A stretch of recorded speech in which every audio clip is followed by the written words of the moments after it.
नमस्कार दोस्तों, साल 2023 की शुरुआत दिल्ली के अंदर एक बहुत दुखद घटना से हुई है। जिस दिन दुनिया भर में नए साल का जश्न मनाया जा रहा था और एक सामान्य प्रोटोकॉल है कि नए साल के जश्न के दिन आधी रात और उसके बाद तक सड़कों पे लोग मौजूद होते हैं। जगह जगह पुलिस की बैरिकेडिंग लगना एक सामान्य प्रोटोकॉल है। जगह जगह पे चेक पोस्ट पे लोगों की शिनाख्त करना, कोई ड्रिंक एंड ड्राइविंग कर रहा है, शराब पी के गाड़ी चला रहा है, कोई भी इस तरीके की सस्पिशियस एक्टिविटी हो रही है, ये पुलिस का एक बहुत ही साधारण प्रोटोकॉल है कि वो 31 दिसंबर की रात को होता है। ऐसी रात को दिल्ली पुलिस को रात को करीब 3:22 पे, जो कि दिल्ली पुलिस का खुद का रिकॉर्ड है, एक दुकानदार जो हलवाई का काम करता है वो फोन करके बताता है कि साहब एक बोलेरो गाड़ी ग्रे कलर की जा रही है, जिसके अंदर नग्न अवस्था के अंदर एक लड़की फंसी हुई है और वो गाड़ी 20 से 30 की स्पीड पे चल रही है। इसको आप देखें, 3:23 की बात है रात की, और वो आदमी उस गाड़ी का पीछा खुद करता है। 22 बार पुलिस को फोन करता है, 22 बार, और पुलिस उस गाड़ी को नहीं पकड़ पाती है। वो आदमी लगातार उस गाड़ी का पीछा कर रहा है, वो गाड़ी वहीं उस इलाके में घूम रही है, आगे जाती है, यू टर्न लेके फिर आती है, फिर आगे से फिर यू टर्न लेके फिर आती है। पुलिस उनको रंगे हाथों नहीं पकड़ पाती। 4:11 पर जब कॉल आती है कि साहब एक जगह लाश पड़ी है, एक लड़की की नग्न अवस्था में है, तो पुलिस उस लाश को बरामद करने पहुंचती है। क्या ये दिल्ली पुलिस और दिल्ली पुलिस के सरगना विनय सक्सेना जी, जो हमारे उपराज्यपाल भी हैं दुर्भाग्यवश, उनके ऊपर एक बड़ा सवालिया निशान नहीं लगाता? हादसे हो सकते हैं, मैं ये नहीं कह रहा कि हादसा पुलिस ने करवाया होगा, मगर ऐसे हादसे के बाद पुलिस का क्या रवैया रहा, क्या लीपापोती की गई, उसका एक नंगा उदाहरण ये पूरा का पूरा मामला है। मुझे लगता है कि इससे घटिया और इससे गिरी हुई हरकत कोई पुलिस वाला नहीं कर सकता। कि जो आरोपियों का बयान है, जो आरोपी अपने बचाव में कह रहे हैं, वो पक्ष दिल्ली पुलिस के डीसीपी हरिंदर कुमार पुलिस का वर्जन बता के दे रहे हैं। मैं जानना चाहता हूं, आप सब तो पत्रकार हैं, बड़े बड़े आईएएस और आईपीएस तो शायद गाड़ियां नहीं चलाते हैं, ड्राइवर है उनके पास, आप सब तो गाड़ियां चलाते हैं, मैं भी गाड़ियां चलाता हूं। एक छोटा सा पॉलिथीन फंस जाए आपकी गाड़ी में, गाड़ी खर खर खर खर खर खर करती है। 2 मिनट में जब तक गाड़ी रोकोगे नहीं, आपको इरिटेशन होती कि गाड़ी में क्या फंस गया।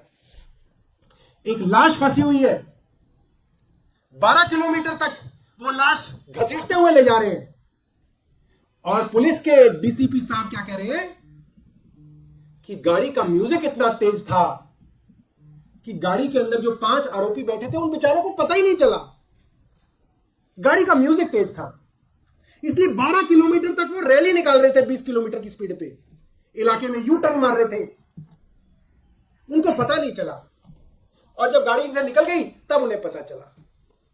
और डीसीपी हरिंदर सिंह यहां नहीं रुके, वो और गिर गए, और कहां तक गिरे आप नापिएगा उनकी गिरावट। वो धमकी दे रहे हैं पत्रकारों को, धमकी दे रहे हैं कि अगर किसी ने कहा कि इसके अंदर बलात्कार का शक है तो पुलिस उनके ऊपर कार्रवाई करेगी। मुझे लगता है शर्म आनी चाहिए। मैं कह रहा हूं इसकी जांच होनी चाहिए। हो सकता है इस बच्ची के साथ बलात्कार हुआ हो सकता है इसके साथ बलात्कार की कोशिश हुई हो, है दम हरिंदर सिंह के अंदर तो करे मुझे गिरफ्तार। मैं भी देखना चाहता हूं कितना दूध पिलाया इसकी मां ने। यह बदतमीजी हो गई पुलिस की कि अब पत्रकारों को धमका के कहा जा रहा है, ट्वीट डिलीट कराए गए पत्रकारों के कि तुमने कैसे कह दिया कि इस लड़की का रेप हुआ हो। मैं कह रहा हूं हो सकता है इस बच्ची का रेप हुआ हो सकता है इसके साथ रेप की कोशिश हुई हो। कैसे कपड़े उतर गए उस सारी बच्ची के, उसकी बदन पे एक कपड़ा नहीं था, उसकी जो रिब्स है, जो उसकी क्या कहते हैं रिब्स को हिंदी में क्या बोलते हैं, पसलियां पसलियां तक सड़क पर घिस घिस कर उखड़ गई थी, उसकी पूरी पसलियां भी नहीं है। उस बच्ची के शरीर पे नीचे के हिस्से पे मांस नहीं बचा, पसलियां भी घिस घिस के जो है सड़क पर टूट टूट के गिर गई हैं, और ये कह रहे हैं कि किसी को पता ही नहीं चला। बहुत शर्म की बात है। और एलजी साहब नाव में घूम रहे हैं, कल एलजी साहब नाव में घूम रहे थे, शर्म आनी चाहिए। आप कह रहे हैं कि मेरा सर शर्म से झुक गया। आपका सर अगर शर्म से झुक गया होता तो अब तक वो पुलिस वाले बर्खास्त होकर घर पे बैठे होते। अब तक डीसीपी को क्यों बर्खास्त नहीं किया गया, एसएचओ को क्यों बर्खास्त नहीं किया गया? अरे आप रात को रेन बसेरे में जाते हैं, आपको कंबल नहीं मिलते, आप सीओ को बर्खास्त कर देते हैं, अगले दिन अखबार में खबर छपवाते हैं। इतनी बड़ी हत्या हो गई, पूरा शहर शर्म से शर्मसार हो गया, और आप कह रहे हैं मेरा सर शर्म से झुक गया। अरे आप एक्शन लीजिए। और मैं एक बात और कहना चाहता हूं, ये जो सड़कों पे बच्चियां निकलती हैं काम करने के लिए, ये कौन बच्चियां हैं? जब अंकिता भंडारी के साथ बलात्कार की कोशिश हुई और उसकी हत्या की भाजपा के दरिंदों ने, तो मैंने ये बात अपने पत्रकारों को कही थी कि भाइयों ये हमारे आपके घरों की बच्चियां हैं जो काम करने निकलती हैं, जो परिवार का पेट पालने के लिए निकलती हैं, जो अपना करियर बनाने के लिए सड़कों पर निकलती हैं। ये कोई बड़े बड़े नेताओं की बच्चियां नहीं जाती, ना बड़े बड़े आईपीएस और आईएएस की बच्चियां जाती हैं, ये हमारे आपकी बहनें जाती हैं। और अगर हमारे आपकी बहनों और बच्चियों के साथ ये हरकत होने लगेगी, जैसे अंकिता भंडारी को कहा गया एक्स्ट्रा सर्विस देनी पड़ेगी नेताजी को, और एक्स्ट्रा सर्विस देने के लिए मना किया तो उसकी हत्या कर दी गई। ये हमारी बेटी भी हो सकती थी। मेरे को तो रात को नींद नहीं आई ये सोच सोच के कि ये हमारी बेटी भी हो सकती थी। मैं 12:30 तक रात को ट्वीट करता रहा इसको देख के। मैं सुबह सुबह फिर उठ गया कि मैं जानना चाहता था कि क्या हुआ भाई इसके साथ। और देखिए एजी साहब कह रहे हैं कि मेरा सर जो है शर्म से झुक गया। मुझे लगता है एजी साहब को बर्खास्त करना चाहिए। मैं केंद्र सरकार से ये डिमांड करता हूं कि एलजी विनय सक्सेना जी को तुरंत बर्खास्त करना चाहिए।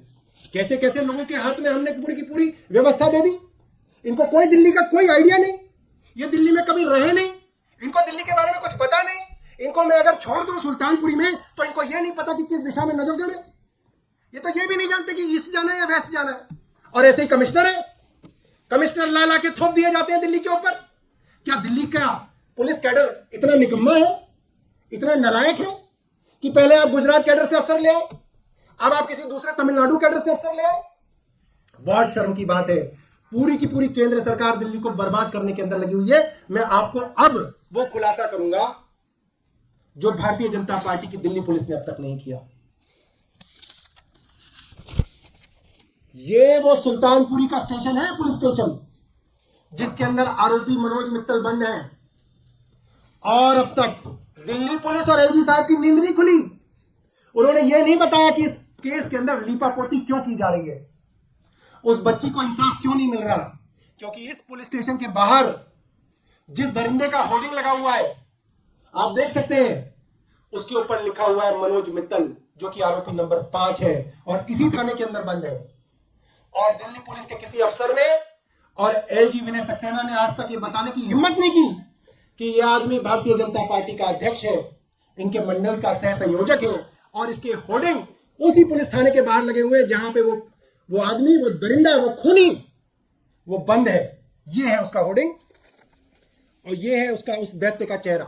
देखिए अब तक इस केस में लीपापोती क्यों की जा रही है? क्योंकि एलजी साहब को मालूम है कि भारतीय जनता पार्टी के कार्यकर्ता और नेता इसके अंदर सम्मिलित हैं।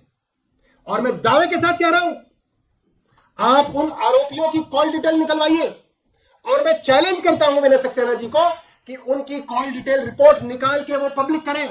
अगर है उनके अंदर हिम्मत। वो आरोपी लगातार पुलिस के अफसरों और भारतीय जनता पार्टी के नेताओं के संपर्क में थे, और चश्मदीद गवाह पौने घंटे तक उस गाड़ी के पीछे पीछे गाड़ी चलाता रहा। 3 पीसीआर वैन रास्ते में आई, 3 पीसीआर वैन। उन्होंने इशारे से दिखाया कि देखो ये लाश जा रही है। किसी पीसीआर वैन की हिम्मत नहीं हुई कि उस गाड़ी को रोक के उस लाश को बाहर निकाल सके। और मैं ये बात जो कह रहा हूं, ये आरोप जो लगा रहा हूं, उसके सबूत लेके आया हूं, आपको वीडियो दिखाऊंगा और वीडियो में देखिएगा। एक बार लाइट बंद कीजिए और वीडियो चलाइए। ये 2 चश्मदीद गवाह हैं जिनके ऊपर पुलिस अब दबाव बना रही है कि वो अपनी गवाही बदले, क्योंकि भारतीय जनता पार्टी के नेताओं को बचाने की कोशिश हो रही है। ये हाल किया है इन्होंने हमारे देश की संस्थाओं का, भारतीय जनता पार्टी ने। हमारे उपराज्यपाल विनय सक्सेना ने दिल्ली पुलिस जैसे इंस्टीट्यूशन को इस हालत में लाके खड़ा कर दिया कि भारतीय जनता पार्टी का नेता हमारी बच्ची को नंगा करके घसीट रहा है, और दिल्ली पुलिस की औकात नहीं कि उनकी पीसीआर उसकी गाड़ी को रोक ले। यह हालत करी है एलजी विनय सक्सेना ने दिल्ली पुलिस जैसे इंस्टीट्यूशन की। आप सोचिए, यह सिर्फ इत्तेफाक है कि पीसीआर गाड़ियां आ रही हैं, 22 कॉल हो गई, कोई रोकने के लिए तैयार नहीं। अभी पता चल जाए कि सौरभ भारद्वाज के ऊपर उसका कोई पड़ोसी कंप्लेंट कर रहा है, तो डीसीपी साहब खुद पहुंच जाएंगे गवाही लेने। यह हालत है। और एक जोमेटो का डिलीवरी बॉय क्या होता है, वो बेचारा वैसे ही डरा डरा घूमता है, गरीब आदमी। वो बता रहा है पुलिस वालों को कि ऐसा ऐसा हुआ, पुलिस वाले कह रहे छोड़ दे। इसका मतलब पूरे षड्यंत्र का जो हिस्सा था वो वहां पे मौजूद एक एक पुलिस वाला, एक एक चेक पोस्ट और एक एक पीसीआर वाला था। और ये किसी एसएचओ की औकात नहीं है कि वो इतने सारे थाने मैनेज कर ले, इतनी सारी पुलिस पोस्ट मैनेज कर ले, इतनी सारी पीसीआर वैन मैनेज कर ले। ये तो उपराज्यपाल महोदय के लेवल का ही मामला लगता है। उपराज्यपाल महोदय, शर्म नहीं कीजिए। आपके सर को शर्म से झुकाने में दिल्ली का कोई फायदा नहीं है। आपकी बर्खास्तगी तुरंत होनी चाहिए, और यहां के एसएचओ और डीसीपी को हमेशा के लिए पुलिस से निकाल देना चाहिए। ऐसा अफसर कभी भी दिल्ली पुलिस के किसी काम का नहीं। दिल्ली पुलिस क्या, वो इस समाज के भी किसी काम का नहीं। बहुत बहुत धन्यवाद।